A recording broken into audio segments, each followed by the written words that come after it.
पीड़ित अरुण कुमार नेहरा पुत्र महावीर नेहरा द्वारा एक प्रेस वार्ता का आयोजन किया गया, जिसमें उन्होंने सत्येंद्र सोलंकी पुत्र महावीर सिंह पर आरोप लगाए कि उनके और सत्येंद्र सोलंकी के बीच प्रॉपर्टी का सौदा हुआ था, जिसके लिए उन्होंने बैंक चेक के माध्यम से भुगतान भी किया था, परंतु सत्येंद्र सोलंकी बेनामे के समय नहीं पहुंचा।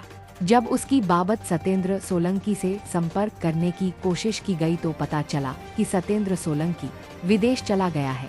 सोलंकी के भारत वापस आने पर जब वादी ने संपर्क साधने की कोशिश की तो संपर्क नहीं हो पाया और जानकारी मिली कि वह अपनी संपत्ति किसी अन्य को बेचकर वापस विदेश जाना भागना चाहता है, जिसके चलते वादी ने गाजियाबाद पुलिस कमिश्नर से मिलकर मदद की गुहार लगाई, जिसमें पुलिस द्वारा जांच के बाद सत्येंद्र सोलंकी के खिलाफ बीएनएस की धारा 420, 504, 506 तहत मुकदमा दर्ज गया, परंतु वादी द्वारा किए भुगतान की एवज में अभी तक संपत्ति प्राप्त नहीं हो सकी है, जिसके चलते वह बार बार प्रशासन से मदद की गुहार लगा रहा है। आइए सुनते हैं पीड़ित का दर्द, पीड़ित की जुबानी। संवाददाता अमित गर्ग की खास रिपोर्ट।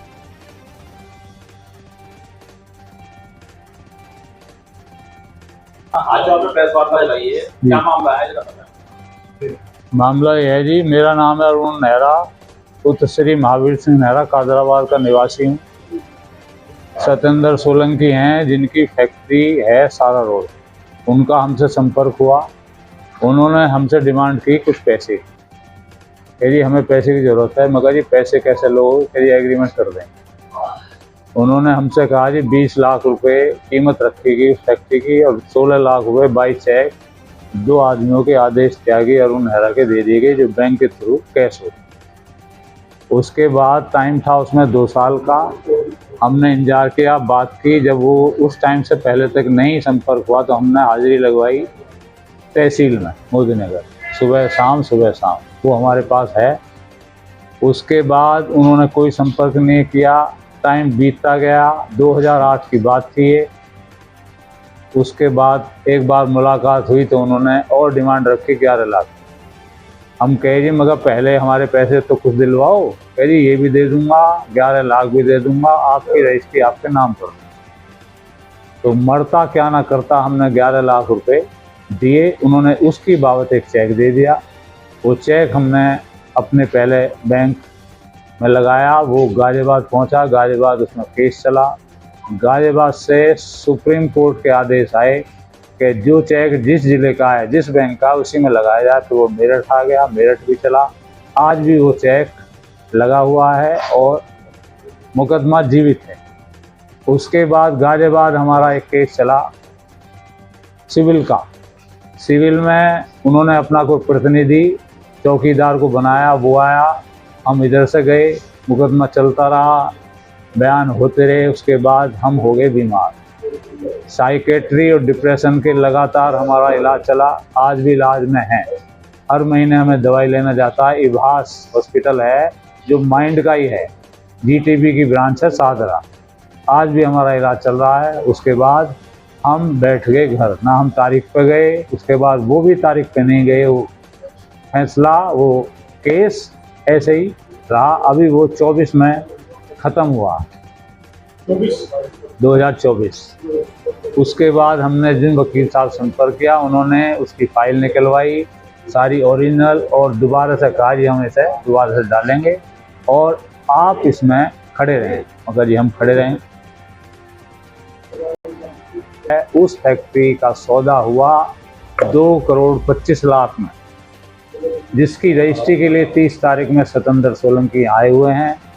हम पर वो नंबर नहीं है जिस पर वो यहाँ बात कर रहे हैं।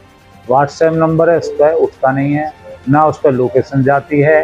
कुछ चंद लोगों के हाथ में वो व्यक्ति है जो उसके माध्यम से पैसा कमाने के चक्कर में। तो आपने इसके बाबत क्या प्रशासन से कुछ मदद मांगी? प्रशासन कंप्लेंट करी आपने? हाँ, कंप्लेंट करी, सीपी के पास गए। सीपी ने आदेश किए डीसीपी और एसीपी के। एसीपी साहब के पास पेश हुए, एसीपी के स्टेनो हमें लेके गए। स्टोनर ने उनसे कहा जी वो एनआरआई है। क्या मतलब एनआरआई से? एनआरआई है तो होने दो, इनके पैसे तो हैं। तो उन्होंने वो फाइल तैयार करवाई, हमारे बयान हुए। दूसरा जो हमारा साथी उसके भी बयान हुए। वो फाइल डीसीपी एसीपी के थ्रू डीसीपी के हो गए और इंस्पेक्टर के यहाँ FIR हो गई। अब आप क्या चाहते हैं?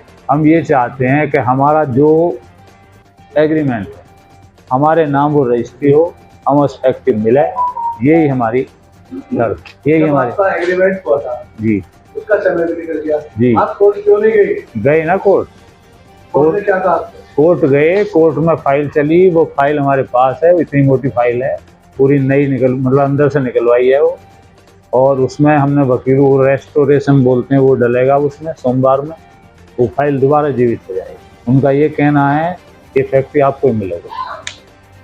तो मीडिया के माध्यम से आप क्या कहना चाहते हैं? मीडिया के माध्यम से हमारे हाथ जोड़ कर रिक्वेस्ट है, आप हम सवारी मदद करें ऐसे संकट के समय में, और जो आप हमारे किसी भी कथन में, किसी भी कागज में झूठ का नाम नहीं। अभी हम इंस्पेक्टर साहब के सामने उपस्थित थे, हमने कहा था जी मगा हम तो यहाँ खुले घूम रहे हैं, अपनी 4-4 फाइल लिए, वो व्यक्ति सामने क्यों नहीं आ रहा? इन लोगों के पेट में वो व्यक्ति है, ये उसे सामने नहीं आना देना चाहते, और ये उसकी रजिस्ट्री कराना चाहते हैं। रजिस्ट्री के लिए हम तहसील में सुबह से शाम तक ड्यूटी दे रहे हैं, वकीलों को बता रहे हैं, रजिस्ट्रार साहब को भी हमने FIR की कॉपी अपनी आपत्ति पेश कर दी है, उन्होंने आश्वासित किया करें। पुलिस कार्रवाई कर रही है, नहीं कर रही है? पुलिस कार्रवाई कर रही है। पुलिस जो IO हैं ज्ञानेंद्र भाटी शायद हैं, उनसे हम मिले हैं, उन्होंने कहा आपकी पूरी मदद की जाएगी। उन्होंने साइड पे जाके उसका वो भी किया, क्या बोलते हैं, मुआयना फैक्ट्री का। अब हमारी इच्छा ये है कि हमें पुनः, टाइम हमारा बाहर हो गया मगर हमारे पैसे बाहर नहीं हुए हैं। जब हमने वो फैक्ट्री बचाई थी उसकी कीमत 20 लाख थी, हमारे पैसे से उस फैक्ट्री की लिमिट खत्म हुई, हमारे पैसे से उस फैक्ट्री के कागज निकले, जिसके आज वो 2, सवा 2, 2.5 की बात कर रहे हैं। वो फैक्ट्री हमारी है और हमारी होनी चाहिए, ये हमारा मन है।